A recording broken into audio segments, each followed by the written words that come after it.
Hey guys, Minna here. Just jumping in here to let you guys know we have something so exciting. It's a free masterclass and we created it just for you right now.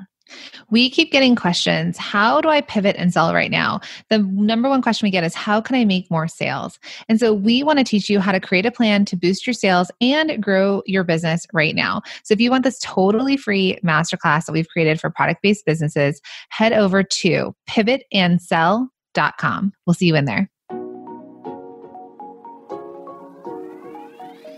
Welcome to the Product Boss Podcast, where we help product-based businesses grow their sales and improve their strategies.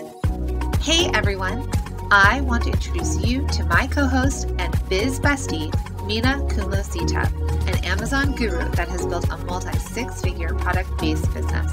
And introducing the other half of the Product Boss, Jacqueline Snyder. She has helped launch and grow over 500 fashion apparel and accessory brands, even one of her own. And together, we share our inventory of secret weapons that will help you dig deep and do the work it takes. Are you ready? Let's build together. Hey everybody, Jacqueline and Minna here, your co-hosts of the Product Boss Podcast.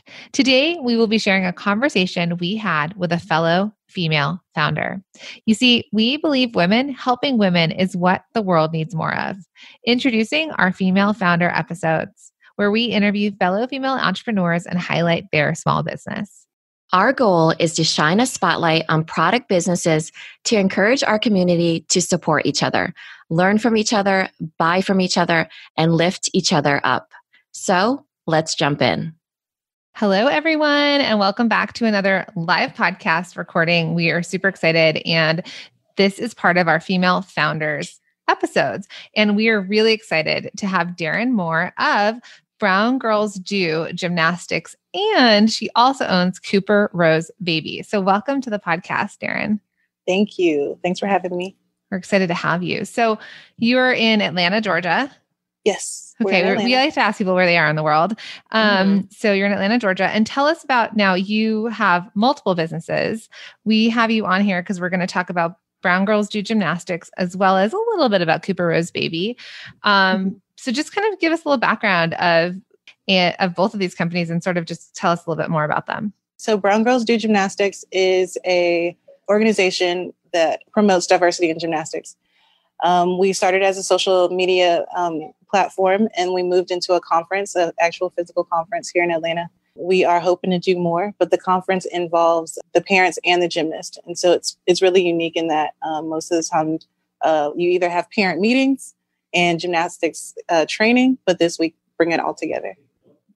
And your background is in gymnastics coaching. Yeah. Mm-hmm. Right. Mm-hmm. I've coached gymnastics for 20 years. But how long did you do gymnastics? Because I think you said you started around 5 years old. Yeah, about 10 to 9 years of gymnastics myself. Yeah. Which is a full career for women in gymnastics, right? Well, I mean, it depends on who you're talking to. Yes, I did a lot of gymnastics in my life, but there's also, collegiate gymnastics and elite gymnastics. So some folks are competing a lot longer. Right. But, yeah. So Brown Girls Do Gymnastics. Just a little context for that for people is that there is Brown Girls Do and Brown Girls Do Ballet. So maybe you can just talk about sort of how you ended up being the founder of Brown Girls Do Gymnastics and sort of and what Brown Girls Do in its entirety is. Yeah, I always laugh when I tell people about how this all happened. So Brown Girls Do Inc. is a nonprofit. It's kind of like an umbrella of different sports or activities for brown girls. Brown Girls Do Ballet was actually first, and it started, Takia Wallace is the founder. She's a photographer and started Brown Girls Do Ballet to help her daughter stay interested in ballet because there weren't many brown people in Dallas. And so she started taking photos of brown gymnasts. And one day she posted something asking, like, what should I do this year? And I was like, you should do a gymnastics one. And she deleted my comment. So I was like, dang. And then please don't give me advice. Yeah. And then she inboxed me and was like, you should do it. And I was like, whoa, and so we talked about it, and she was like, so I took it down because somebody will go get your domain. So she was like, go get the domain. And it was like full steam ahead after that. So that's how Brown Girls Do Gymnastics started, just from an idea. Well, that's incredible, because we've been talking a lot about women lifting women up, right? And giving them opportunities. And so she was like, probably, she's like, I don't want to do another thing, maybe a little, but also in the way that she was thinking about you, she's like, that is a great idea. But she thought about you with, I don't want someone else to see this and take that domain. So, do you guys still have a close relationship? Because it is really important to have women in your life that are uplifting. Yes. We're not close, I wouldn't say, but we definitely talk. And we definitely check in with each other about what's going on. She has 2 children. Her son is 1 year older than mine. So I know what she's going through. I only have 1, but and she's just as busy. Her husband has a restaurant in Dallas. She has an art gallery. So we're just doing a whole lot, but we definitely keep in touch. Yeah. And it's structured differently too. As you said, hers was more taking photos and putting them up there of inclusive ballet dancers. And then yours is more a event-based and program-based organization where you're teaching brown girls and everybody else that you can do gymnastics and here's ways that you can do it. Right. She has programs. I don't want to say that she's only on social media, because I feel that definitely takes away from what she's doing. Like she has a closet where she calls it a closet, but folks donate like ballet shoes and things that you need for she does a calendar where she gets the girls together and sells a calendar for scholarships. But it is definitely more like behind the scenes. The gymnastics version is we do conferences and we actually see people in person. Yeah. So as a young girl that was doing gymnastics at a really young age, because for brown girls, for Black women, and sort of the representation there, as you were growing up, did you have anyone that a woman or a mentor or a person in your life that sort of helped encourage you to continue when maybe, were you the only woman of color in your class, or were you in an area that was diverse? I'm from North Florida. So there is some diversity in the city, but there's a bit that's segregated. My neighborhood is very, very Black. You don't typically see other races at all. But my schools were always predominantly white, and the gym was definitely predominantly white. There were I had maybe like, at one time, I might have 2 other Black girls in the class or team with me. As far as people that I looked up to, I have a cousin who's about maybe like 6 or 7 years older than me who did gymnastics. And I definitely looked up to her. She was great. She actually ended up a cheerleader at University of Florida. She didn't continue with gymnastics, but she's like super cool. That's awesome. Yeah. It sounds like you have a bit of the entrepreneur bug too. You have Cooper Rose, you have Black Girls Do Gymnastics. Did you always think that you were going to be an entrepreneur? Was that something that you saw even as a small child that you would end up becoming? I knew that I wanted to own a gym when I was like 5 or 6, honestly. That was something that I just would always tell my mom. My granddad he passed away, but had a still erection company my whole life.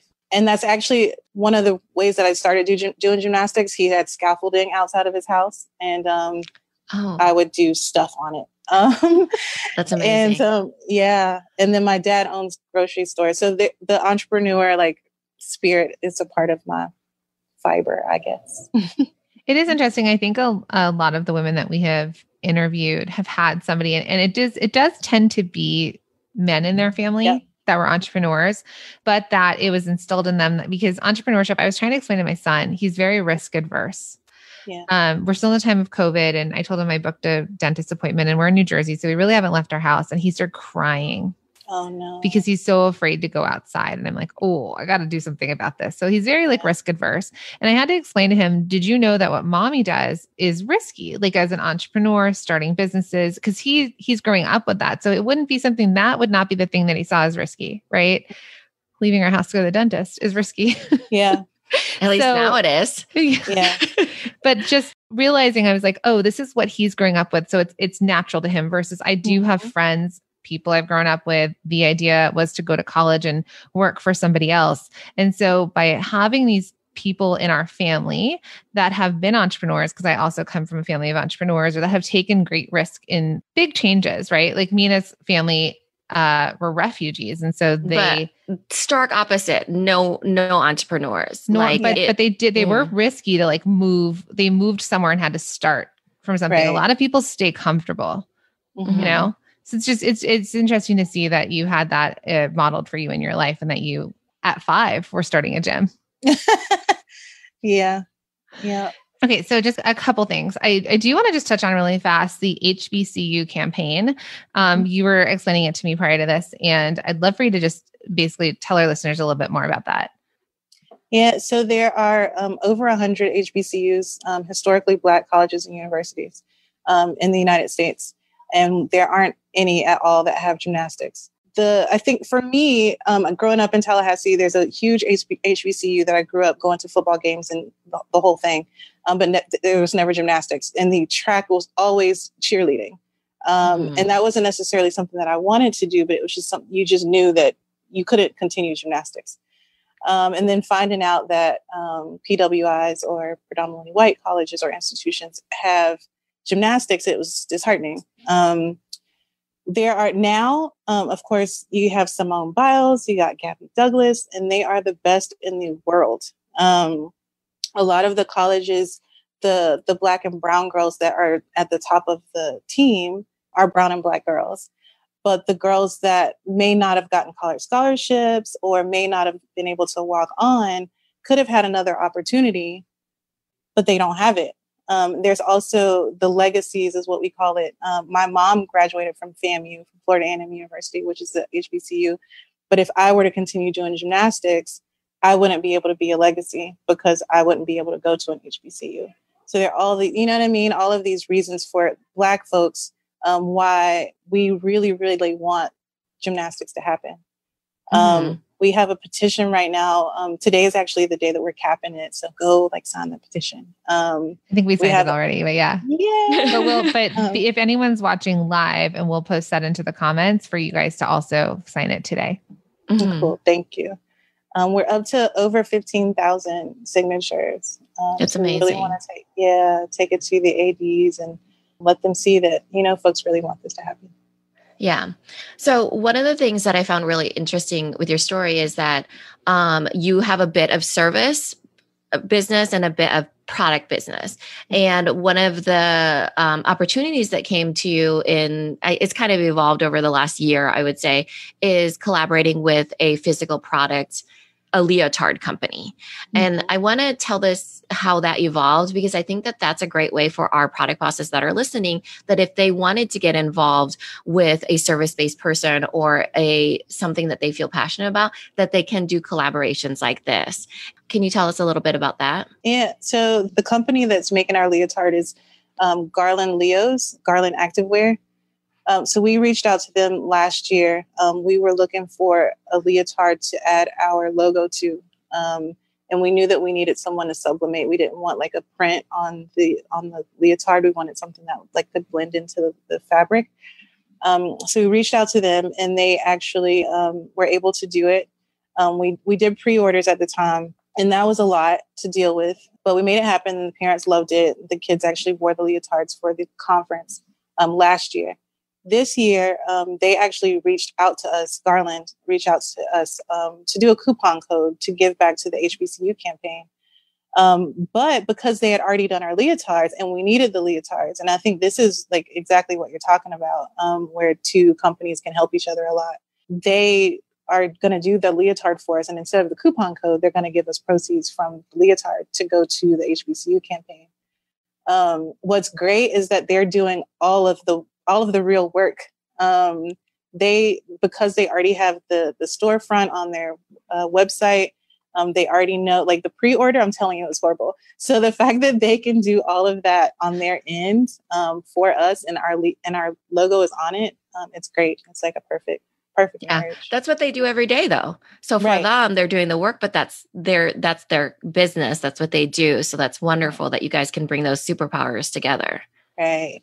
Absolutely. And it's risk-free for you, but it also allows for you to kind of dip your toe into the world of activewear, apparel, and that it's this collaboration, and it's with a well-known brand. So you're not, because I am a fashion designer and from the world of fashion, and let me tell you about manufacturing from scratch. Oh yeah. Yeah. That's what Cooper Rose. Perfect. That's been the hardest part for Cooper Rose. I know that we're not talking about that right now, but the manufacturing part is horrible. Yeah, it's a lot of moving parts for sure. And in this case, the sublimation, it's the fabric is being printed. The fabric is actually the print. So I wanted to highlight, that manufacturing has come a long way. Yes. And so the only people that know about it are the people that are in manufacturing. So I think that it's amazing that there, as a big business, as there's what was it called again? Garland. Garland, that they are like, hey, we have this new technology. Well, newer and a lot of people don't know about it, but now we can help in a different way. And I think it's going to take those people being in this like specific industries that have always done things a certain way to be like, how can I help with the knowledge that I have and the technology that I have and collaborate with these, if it's smaller brands or whatever, and bring that together. Because you can even do that as on a small scale, like not Garland, but even as a small maker, for example, you can collaborate and, you're two pieces to a puzzle. Right. Yeah. So touching on Cooper Rose really quick, I know it's shifting your brain over to that, but it is a eco-friendly baby brand and you advocate for natural parenting in communities that are lacking support. So it also has it's a similar theme and not theme, but your mission in the businesses that you're creating are to support and uplift, and especially the Black community and people of color. Because one of the things I love this shirt is young, gifted, and brown. Yes. It started for me. It's the whole natural parenting philosophy, I guess. It's strange almost that it has a name, because if you think about it, it's stuff that we've already been doing, like as human people, human beings. So like we cloth diapered. Everybody did at some point, like down the line. We breastfed. It's just or breastfeed. It's what people do. And so all of these things are principles or practices of natural parenting.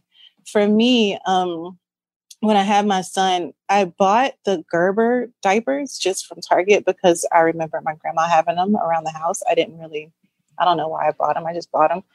And he had a diaper rash.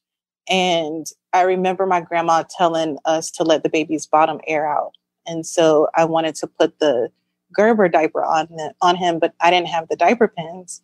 So I went looking for diaper pins and couldn't find them anywhere. I went into a boutique and the lady, the owner was like, "Oh, we don't have diaper pins, but we have cloth diapers," and pointed to a wall. And there were like all these colors of diapers. And so I didn't know what she was talking about because I didn't know anything about modern cloth diapers. So like out of all of my friends that have had babies and all of my friends who are pretty natural people, like vegan and, like do things of the earth, nobody used cloth diapers. And it didn't make any sense to me. So I figured I should find out if it's just my friends or if more Black people just don't know. The more I cloth diaper my son, the more I realized Black people don't cloth diaper. I mean, they do, but it's not a thing that we do in the community a lot. And it's so beneficial. I mean, it saves money. It's great for the skin. It's great for the environment. And so I really wanted to get that word out. And so that's how Cooper Rose came about. Yeah, I love that. What you're doing in both of your businesses, and we haven't even touched on the other things that you're doing, but in both of these businesses, at least, like they have great impact on the world around us, on people, bringing awareness, bringing opportunities. And I just love that it just is you, right? Like it's built into you, like your passion for it. And then this mission. And I hope that we can continue to support you as you're growing these businesses and managing a toddler. Thank you. That's the hardest part. I know. It is. So Derrin, tell our listeners where they can find you and make sure to tell them about both Brown Girls Do Gymnastics and Cooper Rose. Brown Girls Do Gymnastics is that everywhere. So it's browngirlsdogymnastics.com. It's at Brown Girls Do Gymnastics, Instagram, Facebook. For Cooper Rose, CooperRoseBaby.com, Cooper Rose Baby everywhere, Instagram, Facebook. Yeah. Amazing. So thank you for being on the podcast, and we cannot wait to support you online. So everyone just make sure to share her businesses, to follow them, and to buy from them. Thank you. Thanks, Derrin. Hey guys, wait, before you go, we want to remind you that we've created this incredible masterclass. It is totally free. It is our Pivot and Sell masterclass, where we are going to teach you how to create a plan to boost your sales and grow your business right now. You do not want to miss this. It's totally free. So Minna, where should they go? Go to pivotandsell.com and you guys can get that free masterclass and get started on creating a plan to boost your sales right now.